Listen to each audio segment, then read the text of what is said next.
So, I welcome all the students to the consumer behavior module. So, if we speak about the word consumer behavior, we might get the feeling that it's a pretty simple term, and I think I'm well aware of this particular term because it's not as flashy as other marketing titles like sales and distribution management, digital marketing.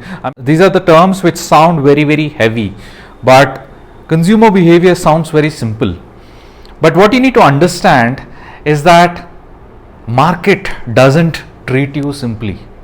That's what you need to understand. Market is as ruthless as possible when it comes to consumer behavior. So I'll just give you a short, cute example of the complexity involved in a consumer behavior situation. Hi guys, Mark here with Wolters World, and today we're going to talk about consumer behavior. Now I have my consumer here, Trouble. You can see we have a nicely named Trouble here. We're trying to decide, what does this baby want? He just woke up, so he's not very happy. He's hungry. Look at him. He's like, oh, I want something. So what's he going to take? What's he going to go for first? He goes for the passy because he's tired and just waking up. But then he goes for a ladle. He hasn't had breakfast and he goes for a ladle? What's going on? And that's the kind of frustration that marketers have when they try to understand consumer behavior. Because you think, oh, well, the baby just woke up. He should be hungry, so he probably is going to want to drink the bottle. Unfortunately, it doesn't always work that way. Okay, you must have seen this particular video, which is a very cute video, but that sums it up in the real world. I still remember the conversation that I had with Shachi Saxena, who is an alumnus of Sri Sri University. What she told me was very interesting. She, at that time, I don't know about her current position, but at that time she was handling the BYogi marketing. So what she told me is, sir, we keep designing a lot of traditional dresses for both men and women, and what we realize is our best collections are there unsold in that particular location in that particular shop, but stuff which are outdated, they get sold like hotcakes. That's what she says, and that is what consumer behavior is. We simply can't say that, you know what, I am an expert of consumer behavior. We can't say that because we are always students of consumer behavior. We have to keep telling ourselves, you know what, I don't know anything. What is consumer behavior? I don't know anything. I just have to learn day in and day out, because there are a lot of microeconomic factors and macroeconomic factors which are always in play, where we don't have any control of those particular happenings. So in a nutshell, consumer behavior is not as simple as we think. Okay, now all of us know about this particular brand called as Revlon Cosmetics. Yes. So what does Revlon Cosmetics do? Their primary purpose in the beginning stage was selling nail polish to women. Okay. Now,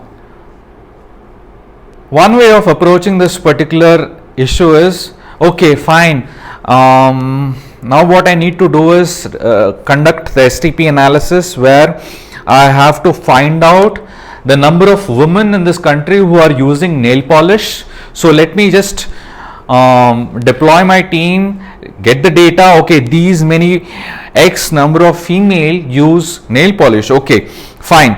Geographically, who are the ones who are using a lot of nail polish? Okay, this is the particular geography where my focus should be very, very high. This is a rational way of approaching a particular problem, right?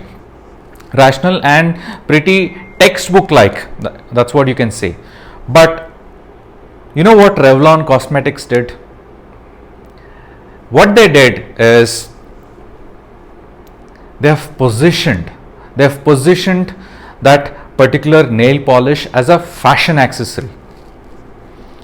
So once they have positioned their product as a fashion accessory, they have created a particular demand. You know what they did? They have released various colors of shades which match the occasions, the moods, the mood swings, etc. So they were mapping their colors with the mood swings of women. I don't mean to mean something else, but this is what they realized in their particular research. So they have mapped all the colors to the occasions, mapped all the colors to their mood swings.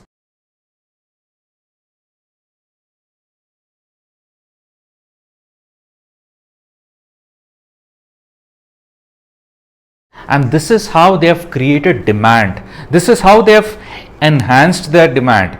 So in this way, what happens is you're not just confined to a particular geography or to a particular segment. You are creating segments in the process. People who are not so familiar with nail polish, even they start using it because you have created that pressure. You have created that tension. So what is this tension I'm speaking about? We'll discuss this in the framework which will be getting displayed on your screen.